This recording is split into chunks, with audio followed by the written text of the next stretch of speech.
शुरू करें कहानियाँ लेके प्रभु का नाम। समय बिताने के लिए करना है कुछ काम। तो भाई कुछ काम क्या करना है, चलिए समय बिताने के लिए सुनते हैं गबन कहानी का अगला भाग मुंशी प्रेमचंद की, जो एक सबसे बड़ी प्रसिद्ध कहानी है। आखिर जालपा कितनी खुशी हुई अपने हार को पाकर। उस दिन से जालपा के पति स्नेह में सेवा भाव का उदय हुआ। वह स्नान करने जाता तो उसे अपनी धोती चुनी हुई मिलती, आले पर तेल और साबुन भी रखा हुआ पाता। जब दफ्तर जाने लगता तो जालपा उसके कपड़े लाकर सामने रख देती। पहले पान मंगवाने पर मिलते थे, अब जबरदस्ती खिलाए जाते हैं। जालपा उसका रुख देखा करती, उसे कुछ कहने की जरूरत न थी। यहाँ तक कि जब वह भोजन करने बैठता तो वह पंखा झला करती। पहले वह बड़ी अनिच्छा से भोजन बनाया करती थी और उस पर भी बेगार सी डालती। अब बड़े प्रेम से रसोई में जाती है। चीजें अब भी वही बनती थी, पर उनका स्वाद बढ़ गया था। उधर उस दिन रमा ने गंगू की दुकान से गहने खरीदे। उसी दिन दूसरे सराफे को भी उसके आभूषण प्रेम की सूचना मिल गई। रमा जब उधर से निकला तो दोनों तरफ से दुकानदार उठ उठकर उसे सलाम करते। आइए बाबूजी, पान तो खाते जाइए, दो एक चीजें हमारी दुकान से तो देखें। रमा का आत्मसंयम उसकी साख को और भी बढ़ाता था। यहाँ तक कि एक दिन एक दलाल रमा के घर आ पहुंचा और उसके नहीं नहीं करने पर भी अपनी संदूकची खोल ही दी। रमा ने उससे पीछा छुड़ाने के लिए कहा, भाई इस वक्त मुझे कुछ नहीं लेना है, क्यों अपना और मेरा समय नष्ट करोगे। दलाल ने बड़े विनीत भाव से कहा, बाबूजी देख तो लीजिए, पसंद आए तो ले लीजिएगा, नहीं तो नहीं लीजिएगा। देख लेने में क्या कोई हर्ज है, आखिर रईसों के पास न जाएं तो किसके पास जाएं।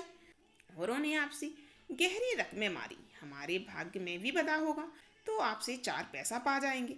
बहू जी और मैया जी को दिखा लीजिए। मेरा मन तो कहता है कि आज आप ही के हाथों बोनी होगी। रमानाथ बोला, औरतों के पसंद की ना कहो, चीजें अच्छी होंगी ही, पसंद आते क्या देर लगती है, लेकिन भाई इस वक्त हाथ खाली है। दलाल हंसकर बोला, बाबूजी बस ऐसी बात कह देते हैं कि वाह, आपका हुक्म हो जाए तो 1500 तक आपके ऊपर निछावर कर दें। हम लोग आदमी का मिजाज देखते हैं बाबूजी, भगवान ने चाहा तो आज मैं सौदा करके ही उठूंगा। दलाल ने संदूकची में से 2 चीजें निकाली। एक तो नए फैशन का जड़ाऊ कंगन था और दूसरा कानों का रिंग। दोनों ही चीजें अपूर्व थीं, ऐसी चमक थी मानो दीपक जल रहा हो। 10 बजे थे। दयानाथ दफ्तर जा चुके थे, वह भी भोजन करने जा रहा था। समय बिल्कुल ना था, लेकिन इन चीजों को देखकर उसे किसी बात की सुध ही ना रही। दोनों केस लिए हुए घर में आया। उसके हाथ में केस देखते ही दोनों स्त्रियां टूट पड़ी और उन चीजों को निकाल निकाल कर देखने लगी। उनकी चमक दमक ने उन्हें ऐसा मोहित कर लिया कि गुण दोष की विवेचना करने की उनमें शक्ति ही ना रही। जागेश्री बोली, आज की चीजों के सामने तो पुरानी चीजें कुछ जचती नहीं। जालपा बोली, मुझे तो उन पुरानी चीजों को देखकर क्या आने लगती है, ना जाने उन दिनों औरतें कैसे पहन लेती थी। रमा ने मुस्कुराकर कहा, तो दोनों चीजें पसंद है ना। जालपा बोली, पसंद क्यों नहीं है, अम्मा जी तुम ले लो।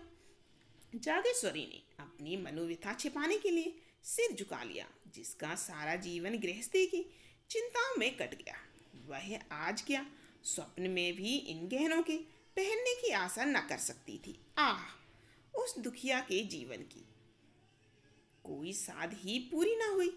पति की आय भी इतनी न हुई कि बाल बच्चों के पालन पोषण के उपरांत कुछ बचता। जब से घर की स्वामिनी हुई है, तभी से मानो उसकी तपस्या का आरंभ हो गया था। सारी लालसाएं एक एक करके धूल में मिल गईं। उसने उन आभूषणों की ओर से आंखें हटा ली। उनमें इतना आकर्षण था कि उसकी ओर ताकते हुए वह डरती थी, कहीं उसकी विरक्ति का पर्दा ना खुल जाए। बोली, मैं लेकर क्या करूंगी बेटी, मेरे पहनने ओढ़ने के दिन तो निकल गए। कौन लाया है बेटा, क्या दाम है इनके। रमानाथ बोला, एक सर्राफ दिखाने लाया है, अभी दाम आम नहीं पूछे, मगर ऊंचे दाम होंगे, लेना तो था ही नहीं। दाम पूछकर क्या करता, जालपा बोली, लेना ही नहीं था तो यहाँ लाए क्यों? जालपा ने यह शब्द इतने आवेश में आकर कहे कि रमा खिसिया गया।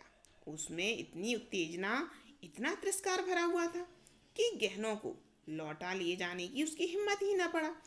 बोला, तो ले लो। जालपा बोली, अम्मा लेने ही नहीं कहती तो लेकर क्या करोगे? क्या मुफ्त में दे रहा है? रमानाथ बोला, समझ लो मुफ्त ही मिलते हैं। जालपा बोली, सुनती हो अम्मा जी इनकी बातें?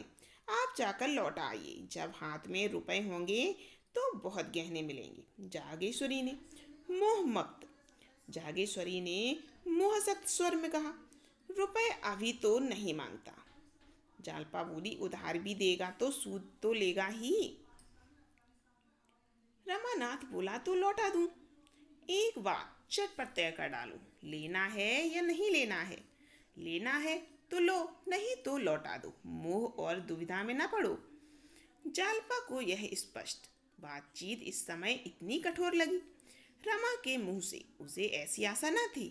इनकार करना उसका काम था, रमा को लेने के लिए आग्रह करना चाहिए था। जागेश्वरी की ओर लालायित नजरों से देखकर बोली बोली लौटा दो। आज रात दिन के तगाजे कौन सहेगा?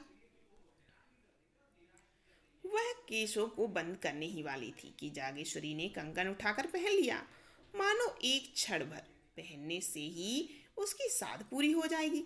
फिर मन में इस ओछेपन पर लज्जित होकर वह उसे उतारना ही चाहती थी कि रमा ने कहा, अब तुमने पहन लिया है अम्मा तो पहने रहो, मैं तुम्हें भेंट करता हूँ। जागेश्वरी की आंखें सजल हो गईं। जो लालसा आज तक पूरी ना हो सकी थी वह आज रमा की मातृभक्ति से पूरी हो रही है। लेकिन क्या वह अपने प्रिय पुत्र पर ऋण का इतना भारी बोझ रख पाएगी? अभी यह बेचारा बालक है, उसकी सामर्थ्य क्या है? ना जाने रुपए जल्द हाथ में आएंगे भी या देर में आएंगे। दाम भी तो नहीं मालूम। अगर ऊंचे दामों का हुआ तो बेचारा देगा कहाँ से? उसे कितने तकाजे सहने पड़ेंगे और कितना लज्जित होना पड़ेगा। कातर स्वर में बोली, नहीं बेटा नहीं, मैंने यूं ही पहन लिया था। लो, ले जाओ और लौटा दो। माता का उदास मुख देखकर रमा का हृदय मातृ प्रेम से हिल उठा। क्या ऋण के भय से वह अपनी त्याग मूर्ति माता की इतनी भी सेवा न कर सकेगा? माता के प्रति उसका कुछ कर्तव्य भी तो है। बोला, रुपए तो बहुत मिल जाएंगे अम्मा, तुम इसकी चिंता मत करो। जागेश्वरी ने बहू की ओर देखा, मानो कह रही थी कि रमा मुझ पर कितना अत्याचार कर रहा है। जालपा उदासीन भाव से बैठी थी। कदाचित उसे भय हो रहा था कि माता जी यह कंगन ना ले ले। मेरा कंगन पहन लेना बहू को अच्छा नहीं लगा, इसमें जागेश्वरी को संदेह नहीं रहा। उसने तुरंत कंगन उतार डाला और जालपा की ओर बढ़ाकर बोली, मैं अपनी ओर से तुम्हें भेंट करती हूँ।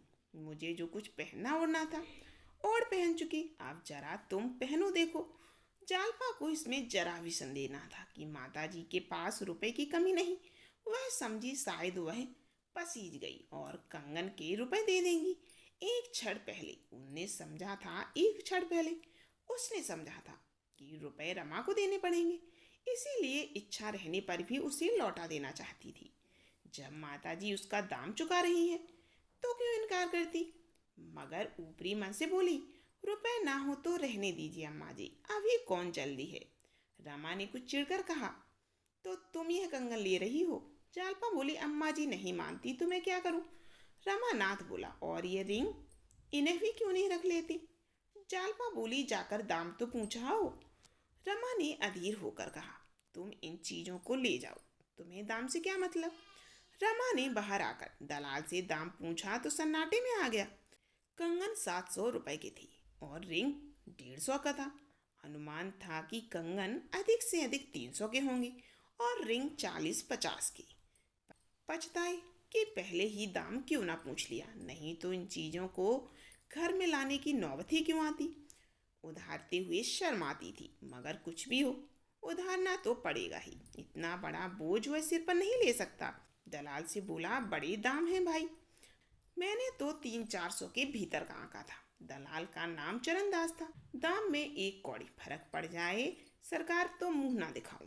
धनी की कोठी का तो माल है, आप चलकर पूछ लें। दमड़ी रुपए की दलाली अलबत्ता मेरी है। आपकी मर्जी हो, आपकी मर्जी हो दीजिए, ना मर्जी हो ना दीजिए।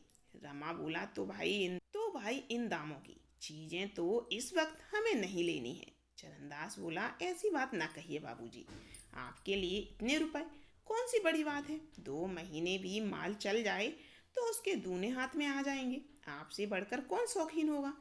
ये सब रईसों की ही तो पसंद की चीजें हैं, गवार लोग इनकी कद्र क्या जाने। रमानाथ बोला, 850 रुपये बहुत होते हैं भाई। चरणदास बोला, रुपयों का मुंह न देखिए बाबूजी, जब बहू जी पहनकर बैठेंगी तो एक निगाह में सारे रुपए तर जाएंगे।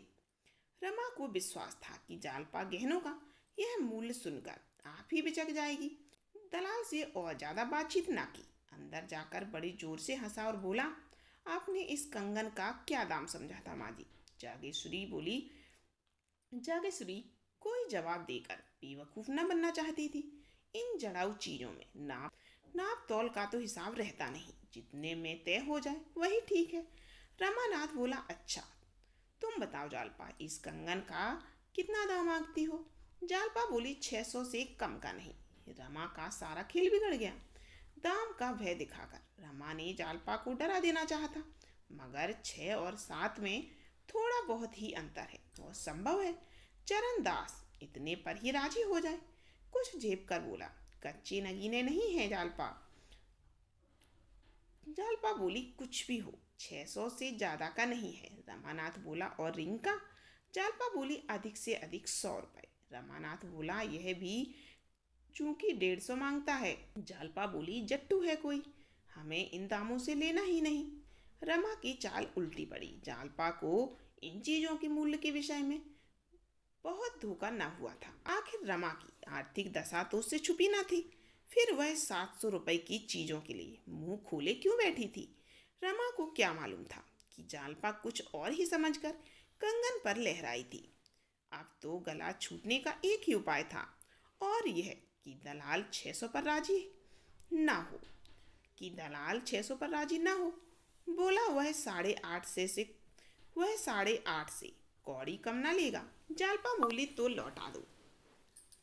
तो क्या लगता है आपको, क्या जालपा और रमानाथ उस कंगन को लौटा देंगे, या ये कंगन भी उधारी के तौर पर ले लेंगे। आगे की कहानी सुनिए, आपको पता लगेगा कि आखिर जालपा की मनसा क्या है, और आखिर जालपा इस कंगन को लेकर ही मानेगी या नहीं। हमारी कहानियों को सुनते रहिए और वीडियो को लाइक कमेंट जरूर कीजिए।